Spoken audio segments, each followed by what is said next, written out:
Hello मंडळी, रुचकर रसणी व्लॉगमध्ये तुमचं स्वागत आहे। आज मी तुम्हाला टरबुजाचा मिल्कशेक दाखवते। त्याच्यासाठी हे टरबुजाच्या मोठ्या मोठ्या फोडी करून घेतलेल्या आहेत। नंतर ह्या बारीक क्रश करून घेतलेल्या फोडी आहेत अर्धी वाटी, आणि हे अर्धा लिटर दूध आहे। आता आपण हे कसं मिल्कशेक करायचं टरबुजाचं ते पाहू। आता आपण ह्या टरबूज ज्या मोठ्या फोडी केलेल्या होत्या ते घालून घेऊया।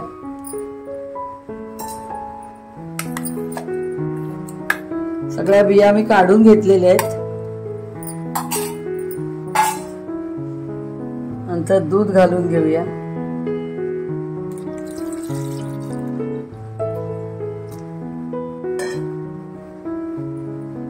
त्यानंतर बर्फाचे आईस क्यूब्स घालतीये।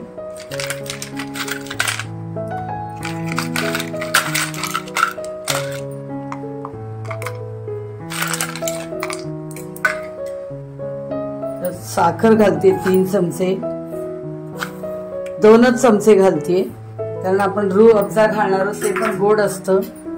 रूह अफजा घालते त्यामुळे मी साखर कमी घातली, आणि रूह अफजामुळे फ्लेवर अतिशय सुरेख येतो, अतिशय टेस्टी आपलं मिल्कशेक बनतं।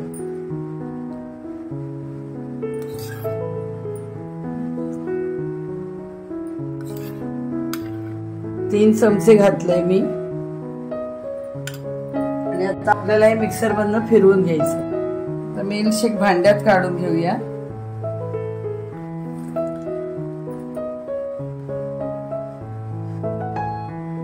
आता याच्यामध्ये आपण सब्जा घालायचा आहे।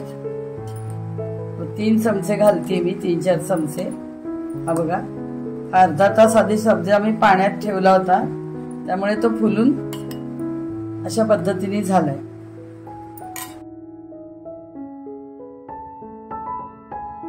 आता आपण हे मिल्कशेक ग्लास मध्ये घालूया।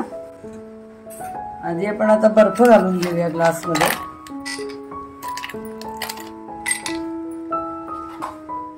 बर्फ घातल्यानंतर आपण आता हा मिल्कशेक घालून घेऊया।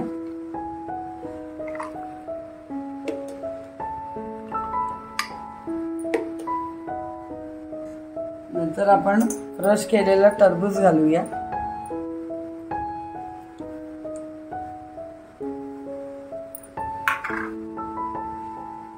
थोडा सब्जा घालून घ्यायचा आहे पुन्हा एकदा, आणि आता रूह अफजा वरून घालून घेऊ।